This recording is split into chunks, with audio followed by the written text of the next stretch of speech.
Hey, this is Simeon. We're going to show you real quick to see if you have Windows Media Player installed.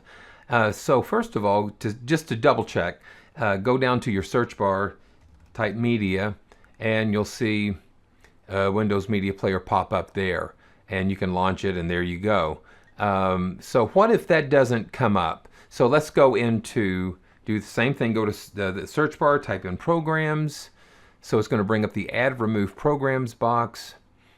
Apps and features, and then right here is the important thing here. We'll go to manage optional features, and it'll kind of give you a list of things, and right here, there you go, you'll see Windows Media Player. And since I already have it installed, I have the option to uninstall it, but if it's not on your system, you'll have an option here to say install it, and so that's what you want. So go ahead and try that and see how that works, and thanks for watching.